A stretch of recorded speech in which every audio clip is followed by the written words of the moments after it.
Computer. Okay, good morning, everybody. We're back again to our Perek, our new Perek, actually. We started a new Perek, Hecholil, Daf Nun Amud Aleph 50a, and I enclosed two sheets this time. Nun Aleph, which is just the Mishnah, and we'll turn over for the Gemara on Nun Amud Beis on 50b. And this week's shir is almost entirely about music. I'm not going to sing anything, but the theme is about music. It's quite a remarkable self-contained theme, because it's not very much like this in Talmud Bavli. And it's kicked off by the fact that part of the Simchas Beis HaShoeva ceremony on the 7 days of Sukkot involved the celebration of music and song as the libation took place, the libation of the water, the drawing of the water and the libation of the water on the gag of the Mizbeach, on the roof of the Mizbeach, into a flask. And we described all that in enormous detail over the last few weeks. It was really the topic of the previous Perek. But one of the accompanying musical instruments was the flute. And over here, maybe, even though the Perek seems to start with Hecholil, the flute, maybe this also applies to some of the other instruments. But certainly on the Simchas Beis HaShoeva ceremony, the celebrations and the song there, if you like, there was a full orchestral accompaniment, whereas perhaps for some of the other songs of the Leviim in the Avodah of the Beis HaMikdash, we did have instruments. We had harps and lyres and cymbals. The flute came out in full force for the libation ceremony, because there was an extra dose of simcha, simchat beit hashoeva, which is what this was all about. So in order to stir up the feelings of simcha, celebration of joy, as much musical input as possible was included in the ceremony. Let me start with a Mishnah, and then we'll talk a little bit more in general, perhaps, about music, because that's going to be the theme, perhaps more on a halachic basis within the first page of Gemara. But let's try and see how music actually fits into the whole celebration in the Beis HaMikdash. So the Mishnah, to start off, is simply technical. It's a very short Mishnah. Hecholil, the flute, Chamisha or Shisha, was sometimes blown on 5 days, sometimes on 6 days. Zehu Hecholil shel Beit HaShoeva. Mishnah interjects over here. We're referring to here the flute that was blown on the Simchas Beis HaShoeva, because it was there were other instruments blown at other days and on other occasions, and this idea of 5 or 6 is referring to the Simchas Beis HaShoeva flute blowing. And what do we mean by that? The 7 days of Sukkot had the Simchat Beit HaShoeva libation ceremony of water and wine on the Mizbeach each day. So there were 7 days. However, when it was Shabbos, or when it was actually Yom Tov, the flute, or if you like, musical instruments themselves, were not played. Even though there was a Simchas Beis HaShoeva, it wasn't accompanied by instrumentation. Why? And the Mishnah carries on. We'll look at this in greater detail in the Gemara. It does not push away either Shabbos or Yom Tov. In other words, the blowing of the flute is considered to be in some way illegitimate on a Shabbat or Yom Tov. Why is that? We're blowing a musical instrument, and a musical instrument doesn't seem essentially to be an infraction of any melacha of Shabbos. You can't think of any of the 39 av melachot which it is breaking to blow a flute, or even to strum a guitar or a lyre or play percussion. However, Chazal made a gezerah, and we'll talk about this later on in a little bit more detail, but one shouldn't use music on a Shabbos. You can sing, but one shouldn't play musical instruments on a Shabbos. It went so far as originally there was a gezerah against even clapping, because in a sense you're creating a percussion theme with your hands by cupping your hands together or cupping on the table. But Tosfos says that that particular gezerah was lifted because most of the world didn't agree, didn't want to keep it in place. That particular precaution was considered to be surplus to requirements. But certainly there was a gezerah that remains in force till today on playing musical instruments on Shabbos. And the reason for that is as a fence around a more serious violation. Chazal felt that if a person would blow musical instruments on Shabbos, or indeed use any instrumentation on Shabbos, then if that instrument were to break down in some way, he might be tempted to repair it. And since you're not allowed to repair on Shabbat, certainly you're not allowed to do any formal repairs, they required us all to keep away from anything that would tempt you to come to repairs. If you're playing music and you're really caught up in the music, you might actually come to perhaps to plug a hole in the flute that shouldn't be there, or to do some other form of homemade repair. To prevent that happening, they said keep away from musical instruments. So it's a gezerah, you might say that it's a little bit excessive, but we have other examples of what seem to be excessive gezerot on Shabbat, which have been put into place in case something far-fetched could happen.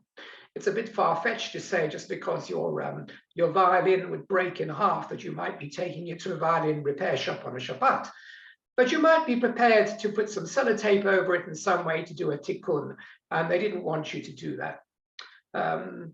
So that's what the Mishnah tells us over here. However, there was a bit of a problem with this explanation that the Mishnah gives us over here, because generally there is a klal, and I explained this last week as well, that ein shvus b'mikdash, there is not a problem with rabbinical violations in the Beis HaMikdash proper. In other words, even though the rest of mankind outside the Beis HaMikdash is subject to restrictions which are generated by Chazal, they say this is asa midrabanan, it's asa midrabanan. However, in the Beis HaMikdash, the Gzerot Rabbanon were lifted. They were not in application because there were a lot of things that had to be done in the Beis HaMikdash, and there was more freedom there given to the Kohanim, even to violate, quotation marks, Isurei de Rabbanan. And the reason they did that, and they allowed that, was because they said the Kohanim Zerizanheim, since the Kohanim are essentially in service of HaKadosh Baruch Hu, there's very little risk that they'll overstep the line. And if an instrument breaks down, they're going to start plastering it and repairing it. Might be true of the rest of us, but it's not going to be true, surely, of Kohanim and the Beis HaMikdash. So for that reason, they didn't keep those rabbinic violations in place in the Beis HaMikdash. If that's the case, it's difficult to understand the Mishnah, which says that the flute was not blown on the Simchas Beis HaShoeva. It was the Leviim in the Beis HaMikdash who would be blowing this, and surely they would keep away from any form of repair. So why not allow it to be blown? It doesn't violate any mitzvah in our Torah. So here, as we'll see, the Gemara essentially will bring it on Passon soon. The blowing of an instrument in the Beis HaMikdash for the Simchas Beis HaShoeva was not part of the avodah itself. It is essentially and intrinsically an avodah. When do we say that Kohanim and Levim in the Beis HaMikdash don't have to observe the rabbinic violations? That's when they're directly necessary, when that action is directly necessary in order to fulfill the temple service. So the explanation given over here is the flute is like an extra. It's the icing on the cake. Essentially, you can have a great celebration of Simchas Beis HaShoeva simply by singing, by banging, by dancing, by launching balloons, whatever it is that makes you happy. Now, it so happens that the flute was a beautiful instrument that helped to create an atmosphere, but it wasn't an essential component of the other service. That being the case, they were not given license to blow it on Yom Tov or on Shabbat, because the only waiver for violating rabbinic violations was for specifics that were involved as essentials of the avodah. Something which is just a hidur, a decoration on the avodah, was not given the same level of relaxation. So that explains our Mishnah. what we see over here and really getting introduced to is the fact that in the Beis HaMikdash there was music. Now we know that the Leviim were musicians. That was one of their functions in the Beis HaMikdash, was to accompany the service of various korbanot with music, and they sang Shir Shel Yom every day. You know, there was like a choir, an ensemble of Leviim, but there were also accompanying instruments, and therefore it was a place which was associated with music. The Gemara says that Leviim had specific training. There were certain ages in which they were introduced to playing, certain ages when they ceased from playing, and therefore it was part and parcel of the atmosphere of the Beis HaMikdash. And on certain occasions, music was actually mandated, as we'll see. It wasn't just an added extra, but it was mandated. It had to be played. For the Simchas Beis HaShoeva, as we discussed for a moment ago, it was just like an added extra, the cream, the icing on the cake. But for other services, it was actually mandated as part of the service. So what is it about music that makes it part of the Beis HaMikdash service? I'm just going to share my screen with you. We'll look at a little bit of a cook's tour, really, of the music industry vis-a-vis the holy service in the Beis HaMikdash. And I'm sharing the screen over here. So I'm going to give you some sources for music. So you can see what I've shared with you here, sources for music. We start off with, there are many sources that the Gemara brings to show why music was part of the temple service. And it's interesting, if you read the psukim in the Chumash itself, the direct psukim that are involved with korbanot, with the service of the Kohanim, the Avodah and the Beis HaMikdash, with the Leviim and their roles, it does not say explicitly there that they have roles as musicians. The roles assigned to the Leviim, the specific ones, are in moving the kelim of the Beis HaMikdash when they go from place to place, schlepping the kelim, when they went from journey to journey in the Midbar. They're the ones who have to guard the kelim. They're the ones who, in the Beis HaMikdash, had to ensure that the gates were closed at the right time and there were no intruders in the Beis HaMikdash. And they otherwise were, according to the Torah, they were mishoratim, b'sheiret as echav. The Torah says that the Levi shall minister to his brother the Kohen. So the Kohen wanted something done. Maybe the Levi was, so to speak, his Batman. You know, he would hang around and do things for the Kohen. He couldn't do the avodah himself. He couldn't do the blood sprinkling, and he couldn't eat of kodshim. He had different roles. But no, it doesn't say specifically he used to sing. However, if you look in Tanakh, you get more hints of this. And the Chazal learned the psukim. For example, the Sheiret Ezechav. What kind of service are we talking about? We are talking about the service of the tune. It's interesting. The Sheiret, Shin Reish Tov. It's like Shira. So you've got almost a remez to the fact that he would sing to his brothers, but it's not so specific. So therefore, Chazal scrambled around to show that they had to sing and that there were instruments there as well. So I'm bringing you over here, actually a posuk. First of all, this posuk, which is the first line over here, is from the Tochacha. Not a nice place to look for sing a song and joy. But here we have a posuk, which in its negative implies a positive. And it's very interesting how Chazal interpreted this posuk. The posuk lays the blame for the terrible suffering the Jews will be forced to undergo in future generations when they violate the Torah and mitzvahs, for one cardinal sin, which doesn't seem like a sin at all. It says, why are all these things going to happen to you? In the rebukes that we're given in Bechukosai and Kitovo, why are they going to happen? Tachat asher lo ovadata es Hashem Elokecha b'simcha u'v'tov leiv, v'tov levav, because you did not serve Hashem your God in joy and with a good spirit and a good heart.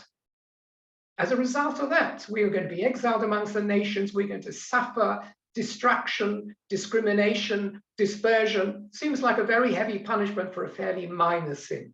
So this is the subject of a huge amount of commentary anyway. Is this the only sin we did? Surely we murdered and we worshipped Avodah Zarah and we took each other's wives and committed adultery, and then in the second Beis HaMikdash there was sinat chinam, etc. And yet the Tochacha has this as almost a headline for the reason that all the tragedies before the Jewish people. And you could see that this is part of the slippery slope. If you don't serve HaKadosh Baruch Hu with a full heart and besimcha, everything else gradually begins to slip away. Your devotion to HaKadosh Baruch Hu, then you become attracted to other deities, then you copy your nations around you.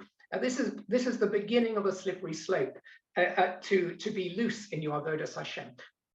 Anyway, that's not our topic, but what Chazal then say, and this is the next line, they're reading this posuk and they noticed a few interesting things. It said, Shelo ovadata es Hashem Elokecha.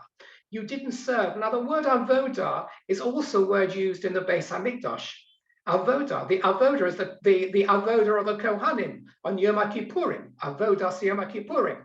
The avodah doesn't just mean to serve HaKadosh Baruch Hu in terms of prayer, but can actually mean the service in the Beis HaMikdash. And how should you serve HaKadosh Baruch Hu in this avodah? B'simcha u'etov levav, in merriment and in high spirits and a good heart. So say Chazal, this is this next thing over here. Ezu hi avodah shebesimcha u'etov levav. What kind of service is possible to HaKadosh Baruch Hu, which is done through simcha and tov levav? Zehu shira. It means music, song. Shira can be used for music and song in this case. So what kind of avodah do we need in the Beis HaMikdash? The avodah would include something. It has to be the simcha v'tov lev. How are you going to generate simcha tov lev? You need something to spur yourself on, something to stimulate that level of simcha, and that is music, Zeh Shira. So you see, the Shira is the spur towards Avodas Hashem. Very interesting. And this is coming from the Tochacha in the form of a negative. And if we get this right, we won't need to go through the sufferings that we go through. And Omer al-Kach Rashi, if I just take you a bit further, Rashi says on this, Ein Adam Shah Shira Ela Mitem Simcha Uvatov Leva. This is a song. Ein Adam Shah Shira. I've forgotten how it goes. We all know this song. It's a song. This particular line is in itself a song. A person doesn't sing a song other than through simcha and tov lev. In other words, you've got to get yourself into a mood to sing, and you generate that mood to sing through simcha and tov lev. It's associated with simcha and tov lev, which is not to say that there aren't sad songs as well. There are sad songs. So we're talking here about a shira, which is something which is said in a positive spirit. So that's how we know that the avodah of the Beis HaMikdash, or at least one of the proofs, requires shira, because it's an avodah and it has to be done b'simcha b'tov lev, and without that accompaniment of shira, you won't get to that position of simcha and tov lev, and you won't therefore fulfill the avodah on the Beis HaMikdash correctly. And we can see, I mean, in the Tochacha, this was actually, in its literal sense, not the way the rabbis interpret it, something that's supposed to apply to all of us and in everyday life, that all our avodas Hashem needs to be the simcha tov lev. We should be in a good spirit. That is, when we keep Shabbos, we shouldn't say, oh, not again, there's more cooking to do. Not that I'm a woman, I don't have to do the cooking, or whatever, or I can't smoke a cigarette, or I can't put my phone on. You have to be positive spirited in all the mitzvahs that we carry out. That's really the meaning at its basic level in the Tochacha, but it's used here by Chazal to indicate that there is actually a mitzvah of shira to accompany the avodah in the Beis HaMikdash. Something very interesting, if we look at some of the other sources as well, I'm bringing you here, it's another diversion, if you like, the Vilna Gaon. The Vilna Gaon has some very strange things to say about a lot of very strange things as well. And one of his Talmidim, Rabbi Yisrael Mishklov, wrote a sefer, and he used to bring down all the lessons he learned from his Rebbe, the Vilna Gaon. And here's one of them, which is quite hair-raising and eye-opening. So let's read it. I'll try and translate it. I don't know if there's any translation from this introduction to the Sefer Pa'as HaShulchan. So in the Hakdama to the Sefer Pa'as HaShulchan, Mesaper Rabbi Yisrael Mishklov, Rabbi Yisrael Mishklov tells, "Sheka'asher Hagon Mivilna siyem es pirusho al Shir Hashirim." Interesting. When the Gaon of Vilna finished his commentary on the book, the Shir Hashirim, the Gilad Shir Hashirim, which is essentially a song, or it's a poem, who samach simcha gedola ma'od. He was in great mood of simcha. Imagine the simcha that fulfilled the Vilna Gaon, that he'd accomplished his commentary on the Shir Hashirim, which he takes kabbalistically and differently. He doesn't just sing it, take it as a love song. And this is how he explains the event. What was in the mind of the Vilna Gaon? What did he say when he'd finished the Shir Hashirim? How did he celebrate? He made like a siyum. B'tziva, he then commanded Lisgor Chadro to close his door, V'hachalona sugru b'yom, and all the windows in the room that they were in were closed during the day. And when it says closed, I think it means the shutters were brought down. V'hidliku neiros harber, and they lit many candles. So they created a real eerie atmosphere, if you like, in the home of the Vilna Gaon. But Kasha Siyem Pirisho, when he finished his Pirish, explaining what his Pirish contained, he raised his eyes above with great dveikut, with a yearning for HaKadosh Baruch Hu, blessings and thanksgivings to HaKadosh Baruch Hu, Yisbarach Shemo, who had given him the schus of being able to appreciate all the secrets of Torah, both the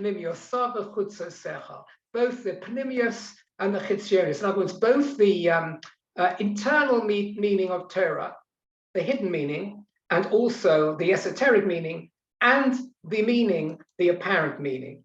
And Koamar, and this is what he said, and this statement is very interesting. He said, Kol ha-chochmos nitzrachim l'toraseinu hakadosh dosha.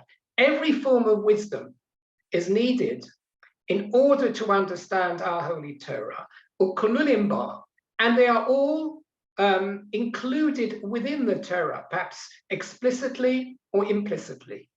V'yedom kulon l'tachlisom, and one should try and understand all those chochmas to the limit of one's ability. V'hiskirom, and then he enunciated what those chochmas were. Chochmas ha'algebra, you need algebra in order to truly understand the secrets of the Torah and to unlock those secrets. Hamishulashim, not sure, I think maybe that is geometry. Vahamdosa means engineering. At that time, that also meant, it's not what we call engineering today. The Rishonim used to refer to Hamdosa as some other form of understanding of the mechanics. The Chochmas Musica. And one of the essential knowledges that is needed for a Jew to be able to understand the deeper meaning of Torah is Chochmas Musica. Now, what is Chochmas Musica? I don't think he meant that you had to know all the works of Brahms. Is he referring to appreciating music? Was he referring to the theory of music? Music itself has a theory to it, you know, whether it's scales or octaves and how they're produced, etc. There's something about music, the underlying structure of music, which is essential to the understanding of Torah. And he goes on to say, V'shibcha harba, and he praised it greatly. He means here, the chokhmah of music is almost put on the highest pedestal as being necessary to understand the workings of Torah. Hu hoya omars, he used to say, ki rov ta'amei Torah, v'sodos shirei halavim. Most of the secrets behind the Torah and the mysteries behind the songs of the Levium, the Sodos Tikkone HaZohar, and the secrets of the deepest books of Zohar, of Rabbi Shimon Bar Yochai. It's impossible to understand without that knowledge. Without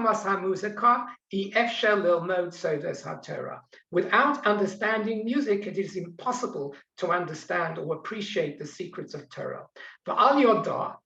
Someone who does have the chokhmah of Torah, in his quiver. Yecholim, based on Arabic, b'nei Adam lomus. Listen to this expression. If you understand music, then you are able to die. B'chalos nafsham bi'imo seha, which almost means that you will be, you can die almost through the appreciation of music and be drawn up to the highest heavens. And you would be able to revive the dead through the secrets haganuzim batorah. But you need the Chochmas Musica to be at such a level. Hu Omar, Kama Nigunim, the Kama Midas, Hebi Moshe Rabbeinu Mehasinai. Listen to this. You think there's halachos Moshe Sinai. Well, he says some musical tunes, he says, some Nigunim, were actually brought down by Moshe Rabbeinu from Har Sinai. Yeah, I don't know whether it's the Adon Olam we sing in the at the end of the tefillah. I very much doubt it. But there are some nigunim, maybe we have them today, maybe we don't, which are halacha l'Moshe Sinai. Hamakor shel nigunim hu gam kein Har Sinai. The source of those nigunim is Har Sinai. V'hasha'ah murkovim. And the other tunes maybe are made up from bits and pieces of something else. So this is the Vilna Gaon on music. Quite a surprising statement. Where was he exposed to music? He was locked up in his room most of the time, and he didn't even engage in a lot of communication with his Talmudim. Very few actually got to hear him. The stories of the Vilna Gaon when he was young is that he made journeys around the world, that he visited the museums, that he saw many manuscripts, and he was able to make many emendations based upon them. So during those years, maybe he built up a knowledge of the chochmos, of the various wisdoms, including the wisdom of music, and maybe this is what he's referring to. But he sees music as being a key, essentially a key to unlocking the secrets of Torah and reaching the level almost where you can be a Mechayim Mason. And this is about as extreme a statement as you can get as to the value of music. So next time you're invited to a concert, you can really say now you're going to the concert lishma, for the sake of Torah and not just for the sake of enjoyment. So let me just stop sharing that rather strange piece. I'm not sure what's coming next. Okay, that will come next. Okay, so now we see the value of Torah, an extraordinary effectiveness it has in enabling you to understand stuff that you wouldn't be able to understand. Let's go straight into the Gemara. Maybe we should go into music, but instead we'll go into Gemara itself. We're turning over now to Nun Amud Beis 50b, and we'll start the Gemara. Itma. And this actually, the Gemara starts on a rather strange note. I shouldn't use the word note over here. I suppose it's quite appropriate. It starts on quite a strange note in which it brings two variant readings of our Mishnah. Our Mishnah was just 3 lines, and it seemed very simple. But yet there's another reading, and the second reading is bizarre. Let's see. Gemara says, Itma Rav Yehuda Ravena, these two, Rav Yehuda Ravena, Chad Toni Hashaweva, Chad Toni Chashuva. What is he talking about? We have 2 rabbis. Each of these rabbis has a slightly different text for the Mishnah which we read together. Obviously, we have a text, and it's the text that's come down to us. But it seemed that going back 1,800 years, the original rabbis who had the text of the Mishnah, 1,500 years, there were 2 of those texts floating around, and there was a subtle difference between one and the other. The text that we had, if you go back to the beginning of the Mishnah, Hecholel Chamisha V'Shisha, Zehu Hecholel Shel Beis HaShoeva. This we're referring to is the flute that was blown on Beis HaShoeva at the Shoeva meeting, at the drawing of water, at the libation ceremony. And that's one of those 2 readings. But the other Chacham had a different reading, and it didn't say Chalil shel Beis HaShoeva, but Chalil shel Beis Chashuva. It's quite similar. The Hey goes to a Chet, and the Aleph disappears, and Hashoeva becomes Chashuva. Chashuva means important or significant. The significant ceremony. There were 5 or 6 days on which this significant ceremony would take place with a flute. Now, I would have thought our Mishnah is much clearer, because if you're talking about, and we are, the Simchat Beit HaShoeva, you should call it Beit HaShoeva. The other variant isn't saying this is referring to something else. It's also referring to the Beit HaShoeva ceremony, but according to that variant, the Mishnah describes it with the words Beit HaShuva, the important ceremony.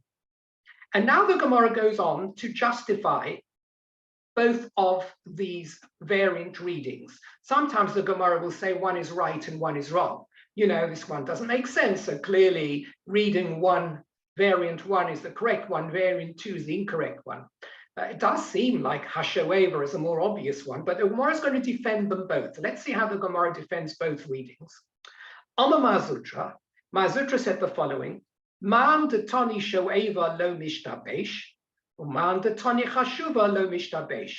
So Mazutra, before explaining why both of these readings are fair game, they're both possible readings, and they're both genuine readings, he says that the rabbi who has the variant, who had the tradition of the variant shoeva, lo mishtabesh, he's not making a mistake. He's not confused. And the one who has the readings chashuva, he also is not confused. In other words, it's not as if one was a spelling mistake of the other. There seem to have been two traditions which are both genuine. How can they both be genuine? And anyway, how can chashuva fit into this? What is it got to do with chashuva? Surely we are talking about the hashoeva. It does sound as though that second variant chashuva is incorrect and is a mistake. So now he has to explain and justify both of them. Mandatoni shoeva lo mishtabesh. This is the easiest one. The rabbi who brings down the variant of shoeva, simchas beis ha-shoeva, lo mishtabesh, he certainly isn't making any mistake. In other words, he brings down a genuine reading for the Mishnah. How do we know? Dichsiv, because the posuk says, and this is the posuk which is associated with the simchas beis ha-shoeva. It's actually in Yeshaya. Usha'afta mayim b'sosan. We say it in our usha'afta mayim b'sosan. We say it, when did we say it? Almost. Usha'afta mayim b'sosan, v'yimayni ha'yishua, etc. Usha'afta mayim b'sosan, you shall draw water, that's the simchas beis ha-shoeva, the drawing, b'sosan, in gladness, in happiness. So we're referring here to the she'eva ceremony, and usha'aftem is a verb that relates to she'eva. So therefore, it's fine that our Mishnah should have the variant of hashoeva. Now he goes on to say, Mazutra continues, chashuva lo mishtabesh. Neither is the one who brings the variant reading of chashuva in error. He also has ground to stand on. Why should the Mishnah refer to the Simchat Beit HaShoeva ceremony as, so to speak, chashuva? Why not call a spade a spade? It's Beis HaShoeva. Why use a new word that you've just generated, chashuva? So here's the reason. Why? Lo mishtabesh, to Amar Rav Nachman, because Rav Nachman had said that mitzvah chashuva he, that the mitzvah of the Simchas Beis HaShoeva is chashuva uba'a misheshes yemei bereishis. And at its core, it emanates from the 6 days of creation. What does that mean? Now, this is actually related to some of the strange Gemaras we had a few weeks ago when we discussed the Simchat Beit HaShoeva. So Rav Nachman says, has been quoted as saying that this whole ceremony is mitzvah chashuva. That's the terminology he uses. So our Mishnah over here is essentially saying it is the important mitzvah. But why is it so important? What's so important about pouring water down into a flask that makes its way down through the bowels of the earth via the piping in the Mizbech? What's so important about that? He says over here, it is something that harkens back to the 6 days of creation. And if you remember, we had said that the Mizbeach had some sort of piping in it. The water came down. Now, according to one opinion, there were a number of opinions. According to one opinion, when the water that was poured onto the Mizbeach top went through the flask and into the bedrock of the roof of the Mizbeach, it then channeled its way down, right down to through you might call it a piping known as the shittin, which had been created already at the creation of the world for this purpose. Midrashically, the Mokum of Beis HaMikdash was always known. It wasn't just something that came up because Shmuel Hanavi decided this is where it was going to be. The Mokum of Mizbeach was always destined to be where it is. And it was destined to be at the spot, which was essentially the formation spot for the world, whatever that means midrashically. And there was a channel which was underneath the Mizbeach that had been created in the Sheshis Yumei HaBreishis. It's one of the creation of HaKadosh Baruch at that time, in readiness, if you like, for the Simchas Beis HaShoeva wouldn't be held for thousands of years in the future. It was, so to speak, plumbing already in place. So it's Misheshis Yumei HaBreishis. And therefore, Rav Nachman said it's a mitzvah chashuva here. We are essentially making contact here with one of the foundations of our planet, and its foundations laid already Misheshis Yumei HaBreishis. It's a nice idea. It's entirely midrashic, but that's why the Mishnah might refer to it as chashuva and not Beis HaShoeva. It's actually getting to the core of the fact that this isn't just an ordinary water drawing exercise. It's something that has its origins in the Sheshis Yumei HaBreishis. That's why it's referred to as chashuva. You remember that Sukkot is also the festival in which we're judged on water, and indeed on the day after Sukkot, on Shmini Atzeres, we make the bracha, the tefillah for Geshem, etc. So Sukkot is strongly associated with rain, with the impending rains to come, with water, and therefore water, the drawing ceremony, again, it's very much a theme of Sukkot. It's water, the drawing of water. It's another chashuvah aspect of the whole Yom Tov Sukkot. Okay, now the Gemara is going to bring a brisa. This brisa is going to be talking about the flute and its use again. We're going back to music.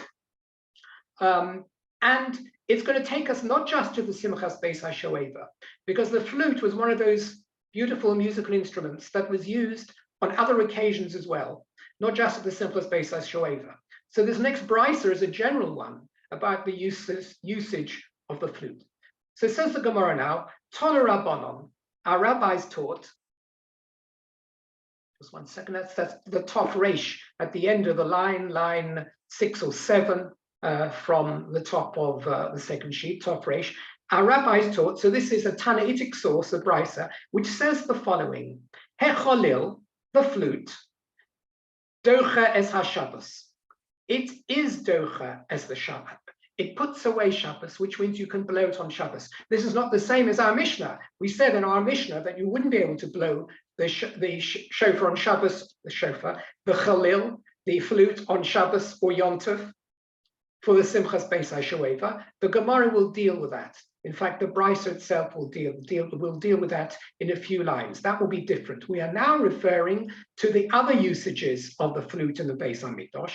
And when it was blown to accompany various of the korbanot, it was docha the Shabbos, divrei Rabbi Yossi bar Yehuda, even if a korban was brought on Shabbos, because as we know, there were korbanos brought in the Beis HaMikdash on Shabbos.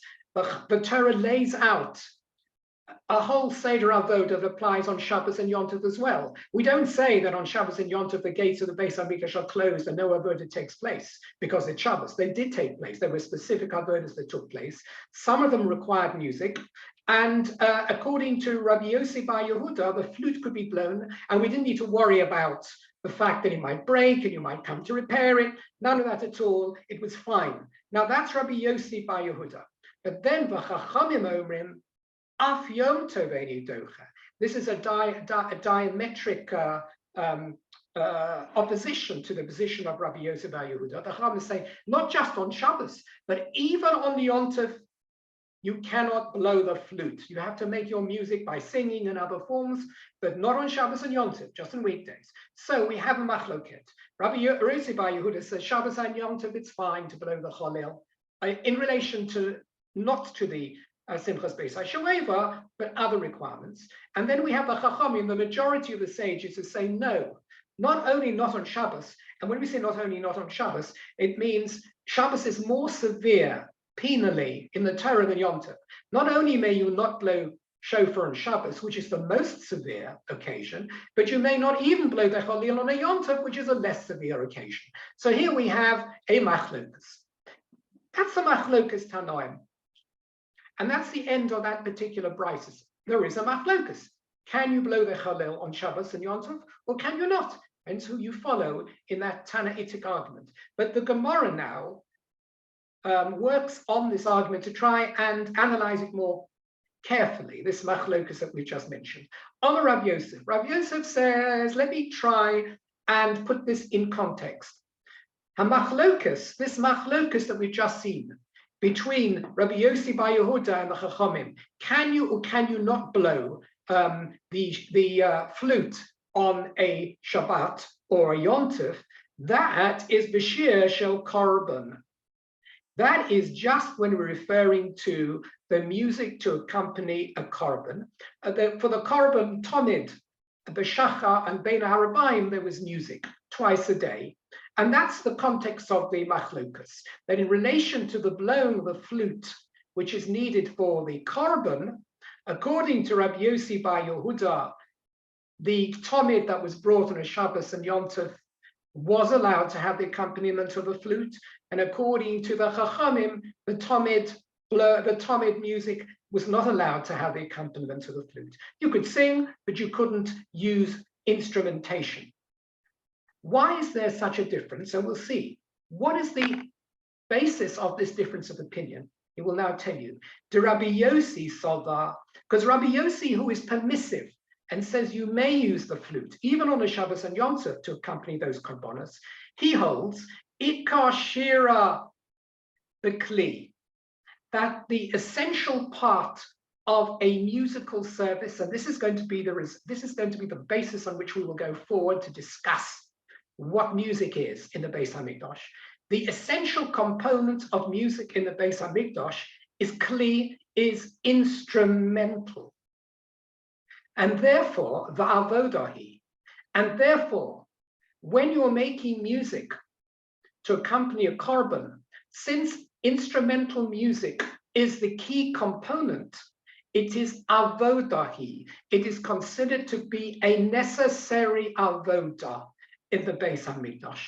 V'docha es HaShabbos. That's why Rabbi Yossi Bar Yehuda says that you can even do it on a Shabbos or on a Yom Tov, because you can do avodah. You think Shechita didn't take place in the Beis HaMikdash on Shabbos? So you have to shecht an animal. You don't have to shecht an animal outside the Beis HaMikdash, but you could, if it was part of the avodah. They burnt the pyres was there burning on Shabbos and Yom Tov. This is avodah. Avodah is out of the whole ambit of the 39 malachas when it's required specifically for the avodah. And therefore, if the musical requirement is music through instruments, then the cholel is fine. In the same way as all the other avodas that you do for a korban, the Beis HaMikdash, are allowed on a Shabbos, it would also be allowed to play the flute. There would be no question about it. That's Rabbi Yossi Bar Yehuda, because you need instruments to accompany the service of the korbanos. What about the Rabbanon? The Rabbanon don't agree. But the Rabbanon Sovri, the Rabbanon who are not permissive and say you may not blow the flute to accompany korbanos on Shabbos and Yom Tov, they hold Ikar Shira Befer. The important aspect of a shira, but an essential component the Torah requires from us, is vocal beper, with the mouth. It's the Levim singing. And what is the music of the flute? It's just to make harmony. Yes, it's the icing on the cake.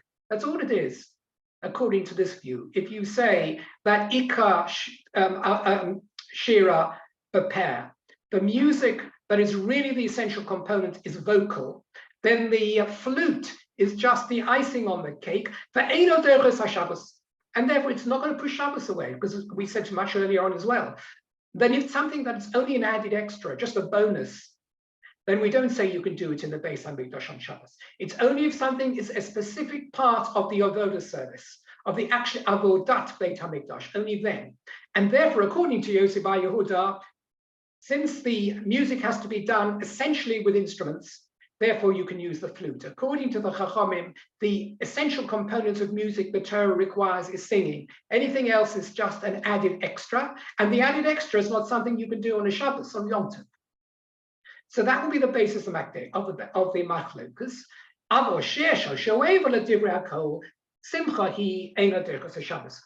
Now coming to Simchas Beis HaShoeva, in accordance with the Mishnah we started with today, everyone agrees that when it comes to Simchas Beis HaShoeva, not the accompaniment to the korbanos, that is simply a bonus. And since it's a bonus to have nice music, instrumentation, therefore it's not going to be allowed on Shabbos and Yom Tov. The machlokas, where one is permissive, is only when it comes to the accompaniment of the korbanos. There, it is an essential part of the avoda, but the question is, what is the essential part of the avoda? Very interesting over here. The Torah requires music of some sort. We don't know whether it really means vocal music or whether it means instrumental music. And this is itself the focus of machlokas between Yossi Bar Yehuda and the Chachamim. What do we mean by music? Now, let's be a bit careful over here.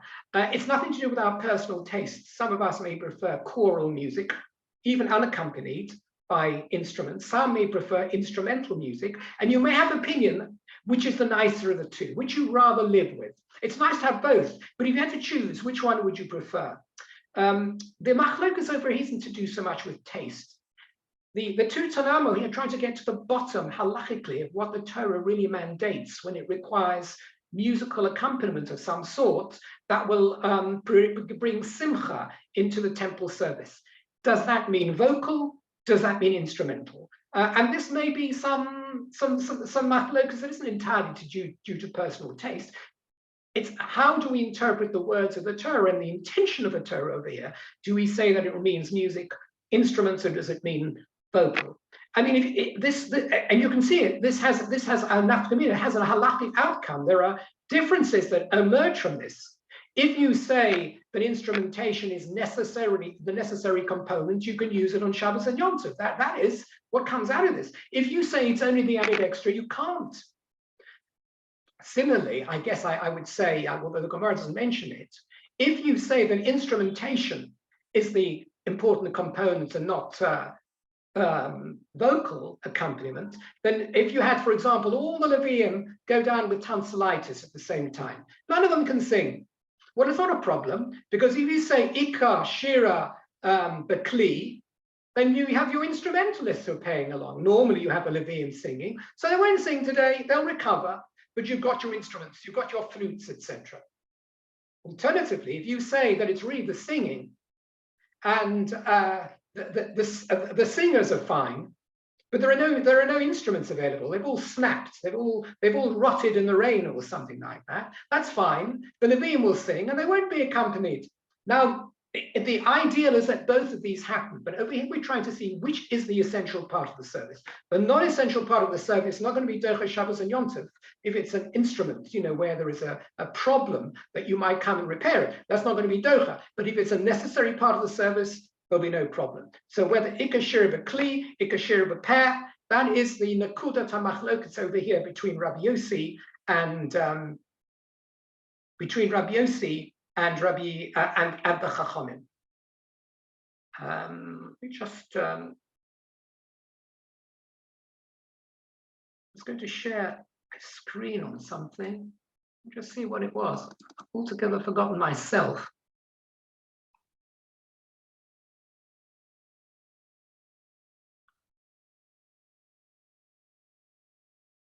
I don't remember exactly where. There's a posuk. This is in the Lochem too for the Tanachis over here. Also interesting over here, which is to do with playing an instrument. This is playing an instrument rather than singing. And the context here is Elisha, and Elisha is in a very, very bad mood. The prophet Elisha is in a terrible mood. He's taken over from Eliyahu. The people are rubbish. The kings of Yehuda and Yisrael come to him. He doesn't and they ask him for a prophecy. And he's basically given up on the Jewish people. So he doesn't want to say anything. He essentially wants to tell them to go home. They're not going to listen to him anyway. And if he says A, they'll do B. So what does he say to them? This is Elisha's words to the kings. V'ata, if you want me to help you, kechuli menagain, bring me a musician. V'hoya kenagain hamenagain. It's quite a famous pasuk. When the musician will play music, v'atihi olav yad Hashem, then the hand of the Lord came upon him, Elisha. Elisha wasn't prepared for a nevuah unless he could first hear some fine music. Some of us feel like that sometimes as well. We want some fine music to put us into it. It's the mood music we need to be able to carry on in our lives. Now the Radak has a commentary over here actually. Kechulim and again, go and find me a musician. And by the way, of course, you remember that David, we had Shaul, the same thing. Shaul was in a foul mood, and David was his musician. And when he played, then there was Shaul's temperament, so to speak, revived. So we see that music works music to soothe the savage breast, or have I got me completely wrong? I'm terribly on Shakespeare anyway. So anyway, this is what the Radak says about this posuk in the Melachim base. Amru, they said, Ki miyom shenistalek Eliyahu Rabbo lo shorsa alav ruach nevuah adayin. After Eliyahu, his Rebbe, departed, and Elisha was left with this continuation job of a pretty lousy people to try and change their ways, the Ruach Hashem couldn't rest on him anymore. Aval hoya ruach, aval hoya, evel, ki evel hoya. I think it means he was in mourning. The Ruach HaKodesh eino shora ela mitoch simcha. The Ruach HaKodesh that comes upon a Navi can only come when that Navi is in a state of simcha. Otherwise, it doesn't rest on him. The Yeshomrim, and there are those who say, Mipnei HaKas, that this is because, not because so much he was an Avelus, that he needed a musician to put him in a mood for Nevuah, but rather because he was in a bad mood. Shekos al Melech Yisrael. He was angry with the king of Israel. And Hoya Otsav, he was essentially despondent and despairing because he felt that he had made no impression on them. For Amru, and they said, Kol HaKoes, that's what Chazal said, every person, if he's in anger, in Navi, if he is a Navi, Nevu Oso Nistalekes Mimenu, then the Nevuah leaves him. Not just a person who is depressed and in a bad and is in mourning, but someone who is in anger. As soon as you're in anger, any nevuah you might have had on you suddenly slips away. Nistalekes Mimenu. Minallah, how do we know that? Be'elisha. Because of this posuk Be'elisha, and because he was angry, Chazal say that's why he lost the power of nevuah. Ule simcha so. Ula samachto, or something, how you read this, in order to cheer him up, Amma kachuli menagin, bring me a menagin. So the menagin could turn him around from someone who couldn't anymore accept the ruach of nevuah on him to someone who was now ready to pick up on nevuah. Again, you might see this in some way associated with a temple service. The temple service is supposed to bring down somehow the Shekhinah has to be something that is apparent. And for that Shekhinah to be apparent, there has to be a mood of joy in the Beis HaMikdash. The Beis HaMikdash had to be a happy place, right? Not a place of misery. Otherwise, it wasn't fulfilling its function. So I'll stop sharing that. It's a nice posuk in Melachim Beis. Okay, let's just start doing the next piece of Gemara, and we will then need to review it again next week because it has a few elements in it that need further expansion. Amar Rav Yosef. Rav Yosef is going to now talk about this whole story of Kli Shir and Kli Per. What is it? What is Shira? Is Shira vocal? Is Shira instrumental? What are the advantages of vocal music over instrumental music? I mean, this is not a music question. Everything in Talmud is a halachic question, not a question of taste. So let's see. So Amar Rav Yosef, how do I know the explanation I've given to say that the argument between Rabbi Yossi, Yehuda, and the Chachamim all verges on the question of whether the shira required to accompany a korban is meant to be the vocal shira or the instrumental shira? How do I know that this whole thing is a machlokus? But anyone cares what the two are, whether it's vocal or not vocal. I know it from the following. Because the Tanya, there is a brisa, it was taught in a brisa, Kli Shores Sha'asa'an Shel Eitz, Rebbe Posel, Rabbi Yossi Bar Yehuda Machsher. We have Rabbi Yossi Bar Yehuda appearing over here. Now, this is talking about a question, a broad question, of whether the utensils in the Beis HaMikdash may be made out of wood. Maybe they only need to be made out of metal. Can you make them out of wood? What allows them to be made out of metal? Now, we know some of them were made out of wood, but let's just leave that for a start. Can kli shores, which are used for the avodah in the Beis HaMikdash, be made from wood? If they are part of the appurtenances of the Beis HaMikdash, can they be wooden? Rebbe Posel, Rebbe says no. They have to be copper, metal, silver, gold, whatever you want, but they cannot be wooden. Maybe wood doesn't have sufficient chashivut. But Rabbi Yosef Bar Yehuda Machshir, Rabbi Yosef Bar Yehuda says, of course they can be made of wood. What's the problem with wood? Now, well, that's all. Rabbi Yosef now says, well, what are they arguing about? Wood, not wood. It's not a matter of taste. It must be something more than that. So he says, my love, don't you think that this is the question itself? And they're arguing over this.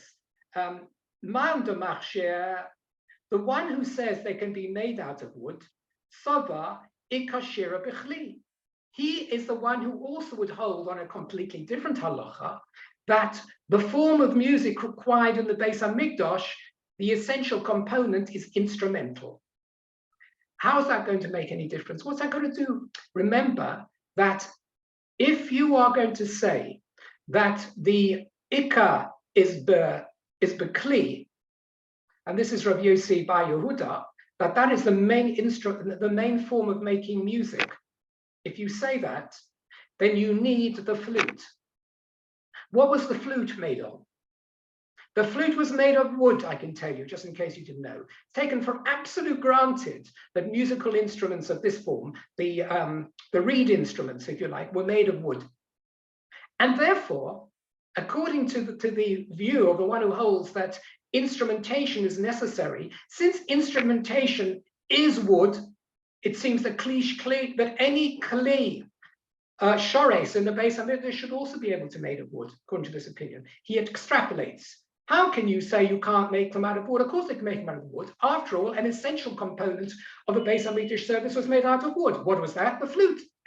And if the flute can be made out of wood and it could be used in the service of the Beis HaMikdash, then surely any other form of device that is used in the Beis HaMikdash can also be wooden. Now that's an extrapolation, you may not like it.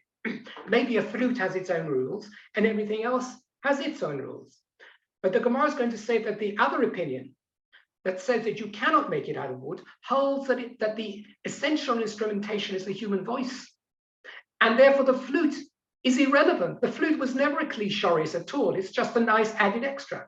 So you can't extrapolate from the flute to other forms of devices in the Beis HaMikdash, because everything else we're trying to extrapolate to are kli shores. They're genuine things needed for the avodah. The flute wasn't, according to this opinion, needed for the avodah. So it may have been wood, but you can't say just because something that is not part of the service was wood, that other things that are essential parts of the service can be wood. Maybe not. They can only be metal. That is what the Gemara is going to bring. So the Gemara is saying this question over here, whether kli shores can be made out of wood or they must be made out of metal, parallels in some way the machlokus, whether the musical ceremony in the Beis HaMikdash was basically instrumental, which means it was made out of wood, or whether in fact it was meant to be essentially vocal. And therefore, there wasn't a necessary instrument, a wooden instrument as a model at all. we'll continue with this next time. But the Gemara is keen to establish, first of all, this, we see that the two machlokuses would seem to be interconnected, the Gemara wants to say.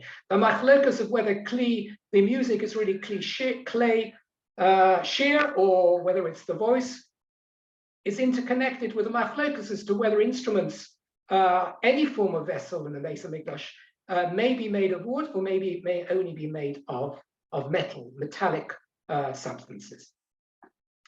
Okay, just remind everyone who is here now, before you disappear, about the Wednesday program starting on Wednesday.